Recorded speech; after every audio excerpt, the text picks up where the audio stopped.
Parenting is a really tough job. It is not for the faint-hearted.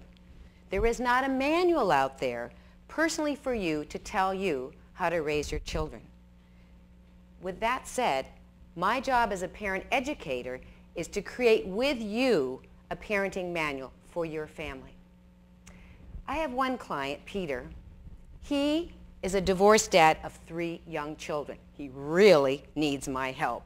Very difficult being a single dad. So we decided I was going to come into his home to help him with his children in action. You wouldn't believe my experience my first night there. I go in the door and I'm hearing from downstairs yelling, laughing, screaming, like this huge ruckus of noise.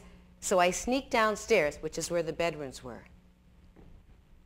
And I look into one bedroom, and there his 2 youngest children, 5 and 7, were jumping from one bed to the other bed, up on the dresser, down on the table. Oh my gosh, it was crazy pandemonium, like wild horses in there. And the little 5-year-old's holding a container. And he says, "Would you like some of my sugar popcorn?" I said, "I would love your sugar popcorn," as I confiscate the container and 2 bags of sugar in the room. Well, I knew right away there was a big problem with setting limits in this household. So I thought, number 1, my first night there, I've got to teach Peter how to set some limits. So there are some 7 guidelines I gave him right away on setting limits with respect and authority, because that was lacking. Number 1, get eye contact. Very crucial. Don't let your kids ignore you.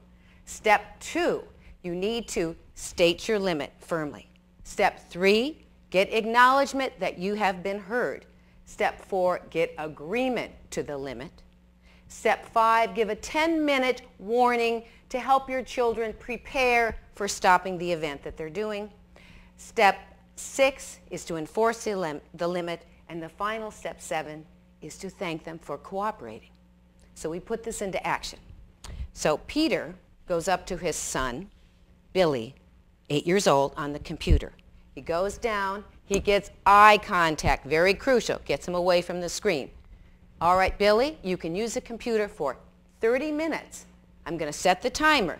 Do you understand? And you agree? Billy, yes, Dad. Dad goes away, pays attention to the time.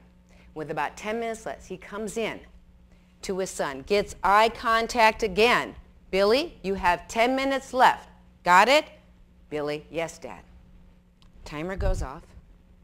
Dad comes in again, right next to his son, and he says, "It's time to turn off the computer." His son turned off the computer. No problems. His dad said, "Thank you."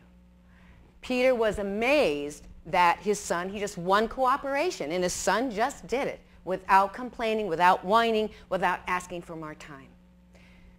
So I work with parents helping them learn mutually respectful parenting strategies. Because with these strategies, you build bridges of understanding between parents and their children. So when you have these bridges, you actually win cooperation with them. That allows parents to be able to create families that are happy and harmonious. And isn't that what we all want?